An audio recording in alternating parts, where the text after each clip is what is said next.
Ora bem, no guia prático 3, inicialmente introduz-se aqui um conjunto de conceitos que já vimos mais ou menos estes conceitos e já utilizamos estes conceitos para trás, mas como existem muitos conceitos aqui na informática e dado ser importante falarmos todos de uma forma que se perceba, é importante sempre ter aqui a noção do que é que são aqui alguns dos conceitos que são aqui utilizados na programação. Ora bem, para enviar valores para um método, quando se chama um método, enviam-se valores. Esses valores podem ser valores literais, números.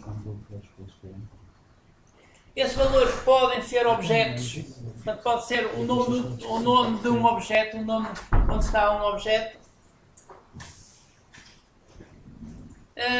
E a esses valores que se enviam na invocação de um método ou de uma função, esses valores chamam-se parâmetros atuais.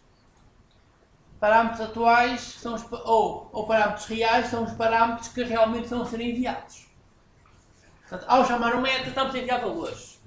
Esses valores chamam-se parâmetros atuais ou parâmetros reais. Temos aqui este exemplo, eu vou fazer aqui um zoom nisto.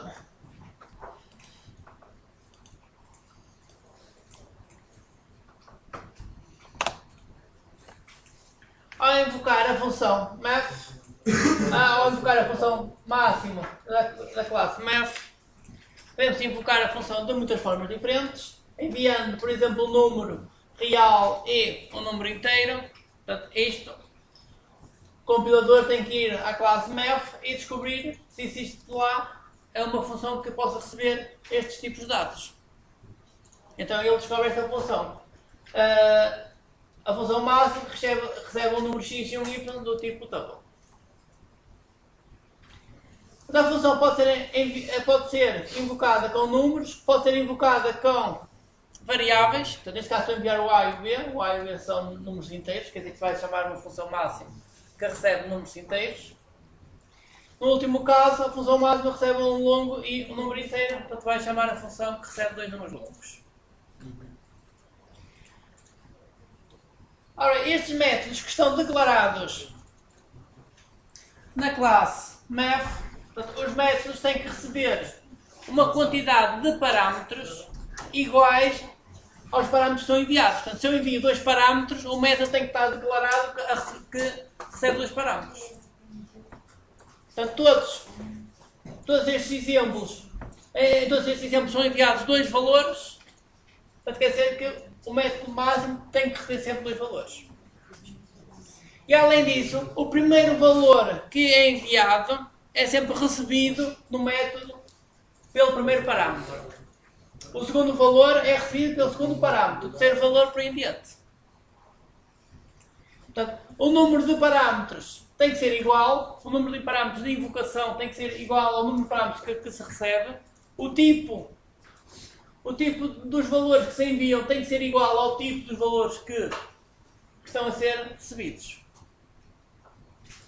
Isto é bom ficar assente. Estes parâmetros aqui assim chamam-se parâmetros atuais ou parâmetros reais. Portanto, é o que realmente se envia para a função.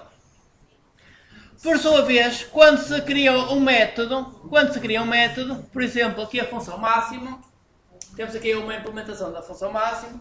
A função máxima, neste caso, recebe dois números inteiros, um value 1 e um value 2, e depois devolve um número inteiro.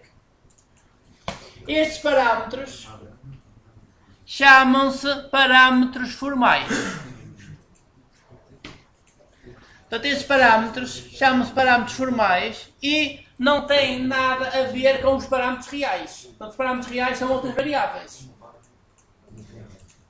São variáveis que têm outros nomes, ou então são mesmo números. Ou pode ser diretamente números. Portanto, nem sequer são variáveis. Portanto, isto são variáveis que se declaram para receber valores. Portanto, ao invocar estes métodos, nós queremos receber valores, então a pessoa declara aqui este parâmetro. Estes parâmetros são os parâmetros formais. Estes parâmetros formais são visíveis só dentro do método.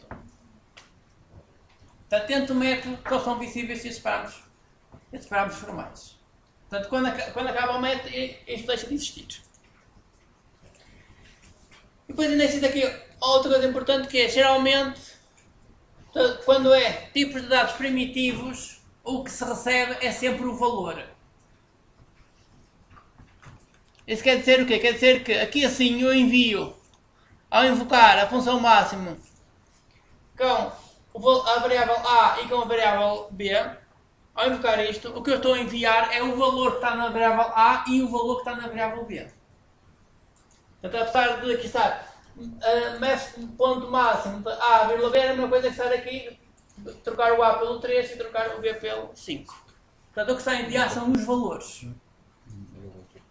Portanto, se eu estou a enviar os valores, isto quer dizer outra coisa. Quer dizer que, se eu aqui na função máxima efetuar value 1 igual a 30, o que eu estou a alterar é uma variável local, que é um parâmetro, que é esta variável, que só existe aqui, e não estou a alterar a variável de trás. Eu não estou a alterar a variável de trás. O ponto de interrogação serve para quê? Eu já explicar isto. Portanto, aqui eu estou a... Portanto, se eu alterar estas variáveis, os parâmetros formais, eu só estou a alterar estas variáveis, porque os parâmetros formais funcionam como variáveis aqui locais ao método. Não só existem dentro do método. Se eu alterar estas variáveis, estou a alterar só os parâmetros. Portanto, não estou a alterar as variáveis de trás. Porque de trás fica repetido números não variáveis. Portanto, esse é preciso ter bem atenção. Portanto, o primeiro parâmetro atual é atribuído ao primeiro parâmetro formal e assim sucessivamente. O primeiro parâmetro atual tem que ser do mesmo tipo do primeiro parâmetro formal. Portanto, os tipos têm que ser todos compatíveis.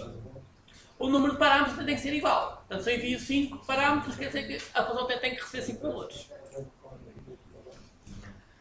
Ok, temos aqui um exemplo. Portanto, depois eu vou melhorar a qualidade disto, que eu ao fazer aqui a conversão ele piorou aqui a qualidade das imagens muito. Depois eu vou melhorar aqui a qualidade destas imagens. Portanto, ao invocar estamos a utilizar parâmetros reais. Portanto, aí chamam-se parâmetros reais. Estas variáveis que se utilizam ao chamar o método. As variáveis que o método tem para receber valores chamam-se parâmetros formais. Portanto, quando se falar de parâmetros reais e parâmetros formais, estamos a falar disto. Os reais são os atuais, não? Sim, os reais são os atuais. Reais ou atuais. Sim, já me falar se tinha mais atuais também. Posso. É assim, eu geralmente. É assim, existem estes dois termos. Só que depois o real também existem os números reais, portanto é um termo que também pode parecer uma coisa diferente. Portanto, parâmetros reais ou parâmetros atuais. Eu li a questão do ponto de interrogação. Ponto de interrogação. Ora bem, isto é, return a parênteses. Eu vou aumentar isto para perceber melhor, porque isto tem mais do que o ponto de interrogação. Return a parênteses, A maior que B, ponto de interrogação, A, 2 pontos B. Fechar parênteses, ponto e vírgula. E o ponto de interrogação serve para separar? Ora bem, isto, o que temos ali é return, faz aqui um if, isto é uma coisa que fazer aqui uma condição, fazer o teste é uma condição, se esta condição for verdade, o resultado é este, se não, caso contrário, o resultado é este. Portanto, esta função é equivalente a ter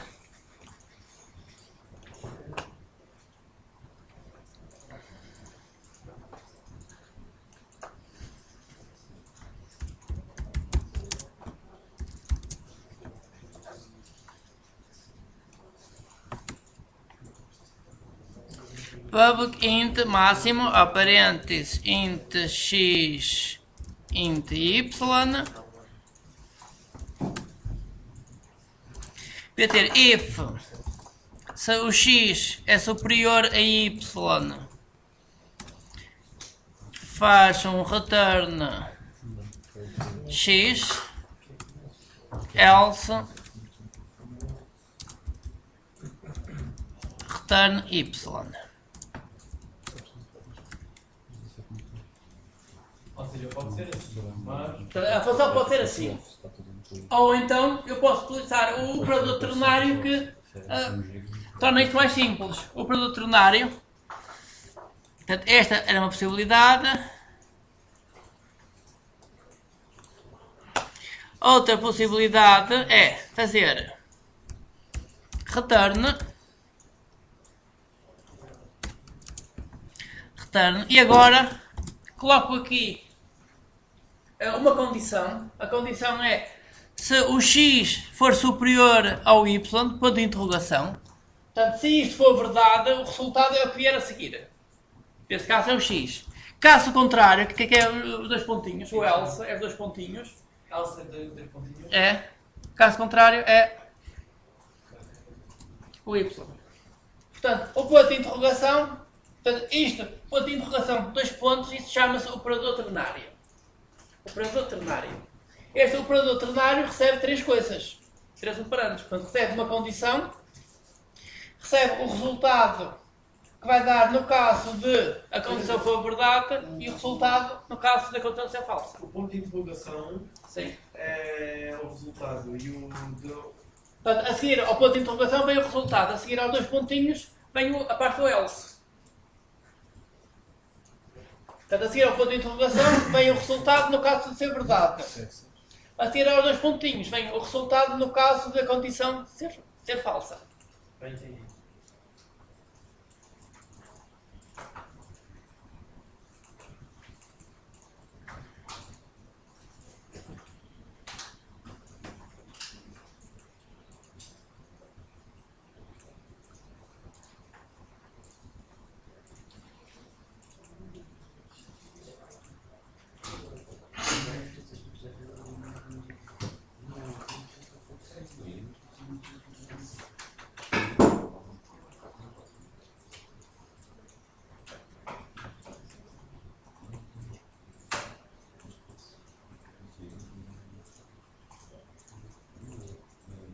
Portanto, isto é equivalente. Portanto, geralmente eu utilizo o operador ternário, dado que fica uma sintaxe. O operador ternário. Sim, o operador ternário.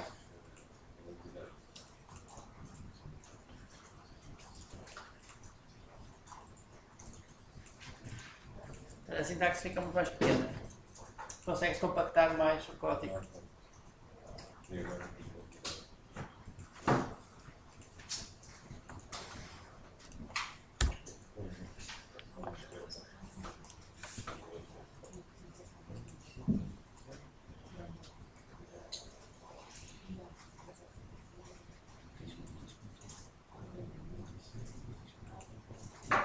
E são duas formas diferentes de escrever a mesma coisa. Isto depois, tanto um código como o outro, isto é traduzido para assembly ou outra linguagem e depois no fim vai dar a mesma coisa. É só em termos de escrita que o operador ternário simplifica muito aqui a escrita.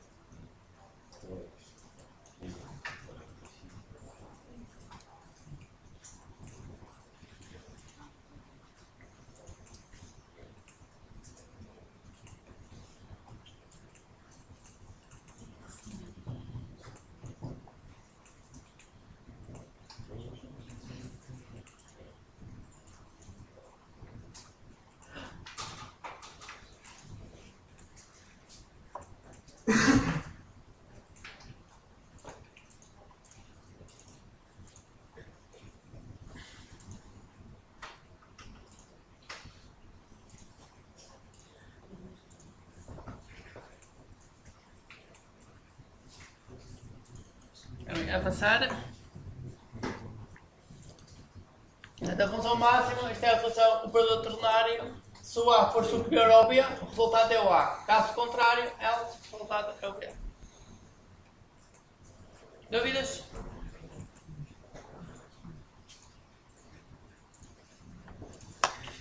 Ora bem, segunda parte da matéria, a definição de novos tipos de dados. Isto foi o que temos a ver aqui na parte teórica.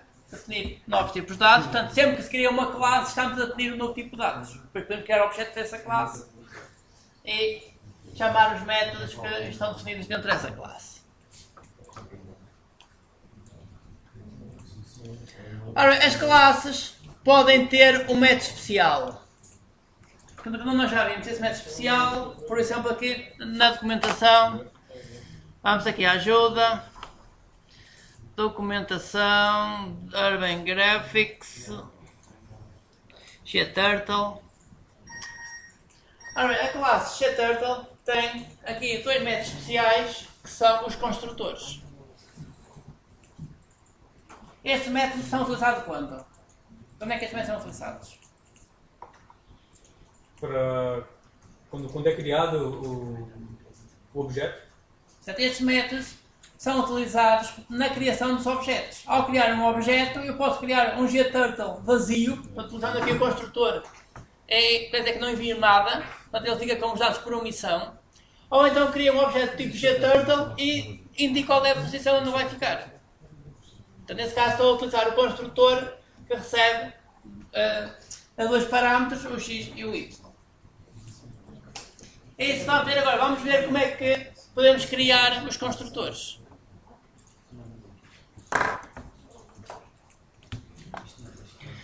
Ora bem, vamos imaginar uma classe muito simples. Uma classe para guardar uma hora. Portanto, se eu quero guardar a hora, minutos e segundos. Eu para isso posso ter três variáveis. Por exemplo, posso ter uma variável que guarda a hora, uma variável que guarda os minutos, uma variável que guarda os segundos. Ou então, em alternativa, eu posso ter uma variável que guarda os segundos de tudo. E depois faço a conversão entre horas e segundos e analiso as conversões todas. Portanto, isso seria uma variável do tipo long. Posso ter uma variável do tipo long que guarda os segundos todos e depois faz a conversão para um lado e para o outro. Ou então, em alternativa, eu posso ter uma variável do tipo real, onde as horas vão ser a parte inteira do número real, os minutos e os segundos são a parte fracionária do número real. Portanto, ali você vai fazer as conversões. Portanto, isto para mostrar que uma classe que, para guardar uma hora, pode ter internamente três variáveis, pode ter uma variável, a variável pode ser tipo real, pode ser do tipo long, pode ser muitas coisas diferentes. O importante não é saber como é que a classe guarda. Portanto, quando a pessoa tem uma classe do tipo hora, que quer, por exemplo, fazer a operação que é pegar em duas datas e somar as duas datas, pegar em 2 horas somar 2 horas, pegar a hora atual e avançar x horas, portanto, pode querer fazer operações com horas. Portanto, e não me interessa como é que internamente a classe guarda a hora. Portanto, eu quero depois pegar numa hora e fazer as operações com essa hora. Portanto, para já, estamos aqui a ver uma coisa, para já isto aqui assim é uma coisa que ainda não podem utilizar. Para já ainda não podem utilizar variáveis de instância. Portanto, no primeiro trabalho não podem utilizar variáveis de instância, portanto não vão existir variáveis de instância. Variáveis de instância são variáveis que vão ser visíveis em todos os métodos. Portanto, estas variáveis vão ser visíveis em todos os métodos. Colocas aqui o private, que é para as variáveis do lado de fora estarem escondidas. Portanto, eu não quero que do lado de fora as pessoas tenham acesso às variáveis. Portanto, isto é o que menos importa para as pessoas. Para as pessoas o que importa é o comportamento da classe, que é os métodos que têm que trabalhar com as variáveis. Só isso não vai o mesmo de eu colocar ali as variáveis fora do bloco geral? Ou seja, eu vou estar deixando toda a minha classe ver essas variáveis, sem precisar estar colocando private e as variáveis. Seria a mesma coisa? Só do modo... é assim, em Java as variáveis não podem estar fora da classe. A variável tem que estar dentro do bloco da classe. Portanto, não podemos ter variáveis fora de uma classe. Mas funcionaria? Sim, a ideia era essa. Portanto, a ideia de colocar as variáveis fora da classe é que era visível a toda a classe. Toda a classe. Sim. Portanto, as variáveis que estão declaradas fora dos métodos, portanto, isto está fora dos métodos, são visíveis em toda a classe. Independente da variável estar aqui ou estar no fim. É a mesma coisa. Portanto, desde que esteja fora, é visível em todos os métodos. Ora bem, quando eu quiser criar um objeto desta classe, eu tenho que ir à documentação, ver quais são os construtores que a classe tem, para saber como é que cria um objeto. Deixem-me ver se tem aqui a sintaxe. Ok, tem aqui a sintaxe de como é que eu quero criar objetos. Eu quero criar para o length, quero criar uma hora por omissão. Portanto, eu espero que ao criar uma hora por omissão isto fique com a hora do almoço. Para o jantar, eu quero criar um objeto tipo hora e quero enviar a hora a que eu janto. E para o pequeno almoço, também quero criar um novo objeto e envio a hora do pequeno almoço. Olha, o que estamos aqui a ver é que eu quero criar um objeto do tipo hour para guardar uma hora de muitas formas diferentes. Eu quero criar um objeto e não envio nada, quero criar um objeto e envio a hora e os minutos, quero criar um objeto e envio a hora, minutos e segundos. Portanto, isto obriga a que esta classe tenha que ter um construtor por omissão, que é um construtor que não recebe nada. Tem que ter um construtor que recebe 3 números inteiros e tem que ter um construtor que recebe 2 números inteiros. Portanto, se olhássemos para a documentação, tinha que lá aparecer um construtor assim, que não recebe nada, um construtor que recebe um int, e um construtor que recebe int. E depois a documentação ia dizer que estes 2 inteiros é a hora e os minutos, ou então é os minutos e os segundos, portanto, e depois quem diz a documentação. Por isso na documentação. Sim, está com essa na documentação. Sim, porque se eu disser só que o construtor recebe 2 números inteiros, isso não indicar o que é, se é a hora, se é os minutos, porque não sabe o que é. Porque assim, eu, em português, eu posso querer dizer que isto é horas, minutos e segundos, uma pessoa em inglês pode querer dizer ao contrário, que é segundos, minutos, horas. Então, às vezes, de língua para língua muda. Portanto, a data é um desses casos que a pessoa escreve inicialmente o dia, o mês e o ano, os ingleses escrevem ao contrário, escrevem o ano, o mês e o dia, ou então há ali muitas formas.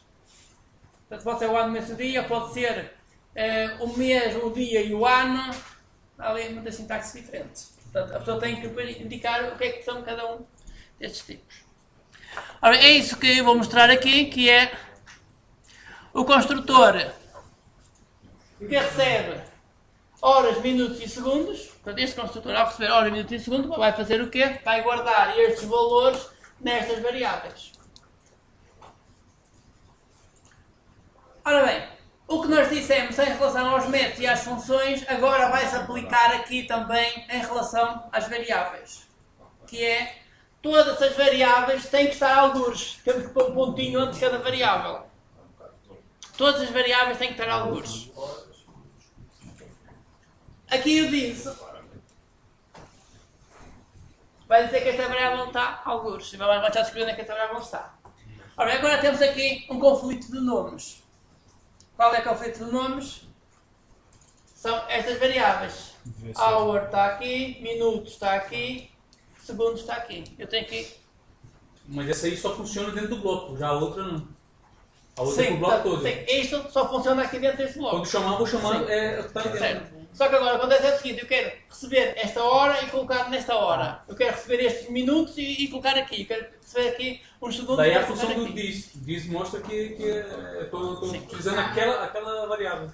Ora bem, então o que acontece agora é o seguinte. O compilador olha para esta variável hora e faz o seguinte. O compilador vai verificar se esta variável hora é uma variável local que eu criei aqui. Portanto, como esta variável hora não existe aqui, então ele vai aqui aos parâmetros. Encontrar aqui, então sabe que é esta. Se a variável não existisse no parâmetro, então ele ia procurar aqui e sabia que era esta. Se não existisse aqui, ia à herança até encontrar. Portanto, o compilador vai à procura das variáveis. É uma coisa em relação aos métodos, é igual. Portanto, o método, por omissão, se eu não colocar nada, ele começa a procurar a partir daqui. Começa a procurar no método local, nos parâmetros, depois dos parâmetros vêm às variáveis e depois continua sempre até à procura.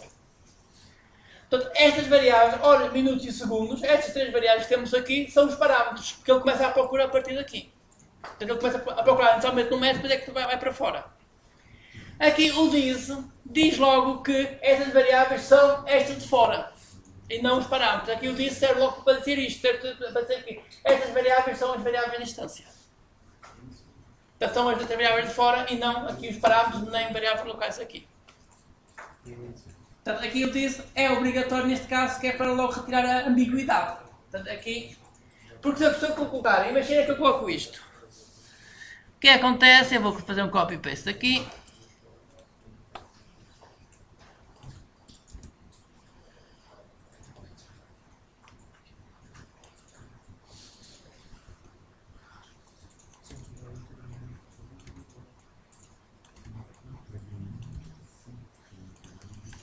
Ora, se eu colocar isto, qual é o resultado disto? O que é que isto realmente faz? Se eu colocar só isto.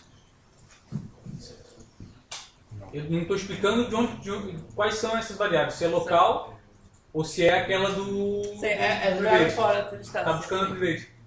Portanto, como aqui não existe tudo isso, o que é que ele faz? Ele pega neste hour, encontra aqui, então é esta. Pega nesta variável, encontra aqui, é esta. Portanto, ele nunca altera estas. Portanto, ele coloca nesta variável o valor que lá estava. Portanto, se apagar o this, ele nunca atualiza estas variáveis. Ele, ao procurar as variáveis, encontra as variáveis aqui locais, então pensa que estas variáveis são variáveis locais.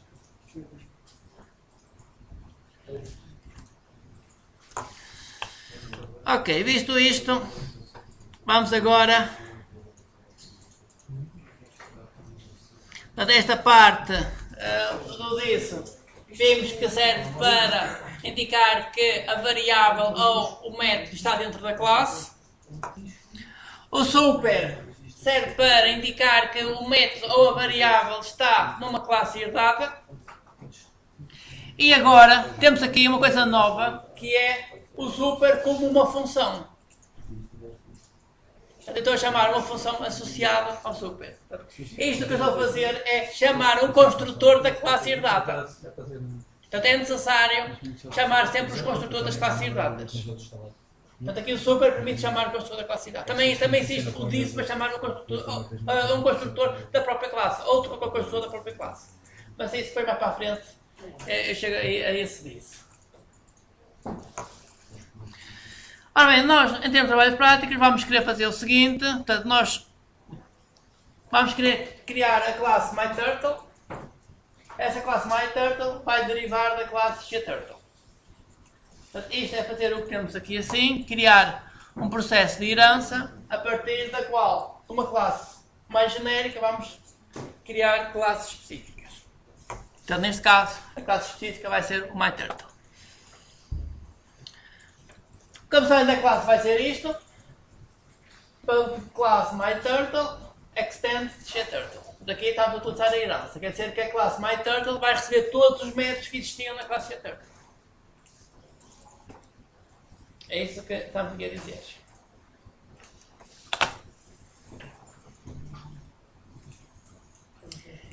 Aqui dentro, então o que é que podemos fazer? Podemos utilizar os métodos da classe SheTurtle e criar novos métodos. Então assim vamos ter uma classe MyTurtle que tem muitos outros métodos que não tem a classe SheTurtle. Depois ao criar objetos da classe MyTurtle já temos muitos métodos novos em relação à classe SheTurtle. Portanto aqui estamos a reutilizar os métodos todos que existem na classe SheTurtle.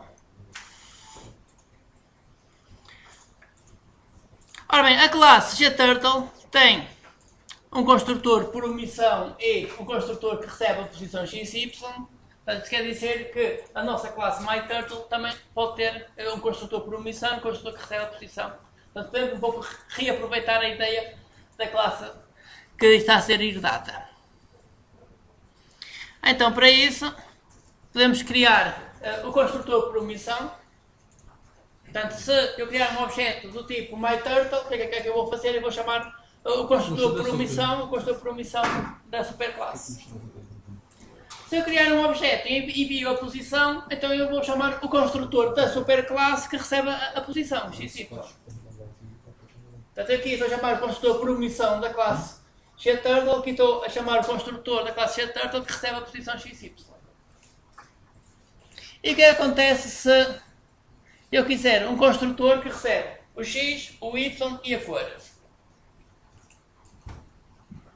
Como é que este programa? Chamo o construtor da super e depois tenho que dar o valor da É para dar a cores. Exatamente, tem que dar o valor. Chamar o construtor da superclasse, da classe SheTurtle, e depois chamar o método setColor da classe SheTurtle.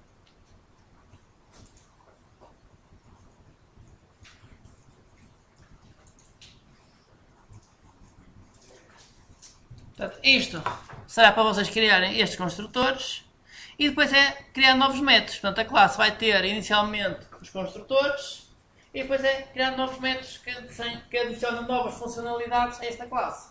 Vamos começar pelo método que desenha um quadrado. Portanto, o método de desenho quadrado recebe o tamanho de um lado e o que é que faz? Anda para a frente esse tamanho e depois roda 90 graus. E repete isto 4 vezes e faz desenho quadrado. Portanto, agora, o que eu vou querer em termos práticos é que vocês criem esta classe MyTurtle, criam os construtores, podem criar este método que desenha o quadrado e depois é fazer os outros métodos que existiam no guia anterior, mas agora aqui na classe MyTurtle. Portanto, vão ter que adaptar os métodos. Dúvidas? Ora, se não há dúvidas, paro a gravar.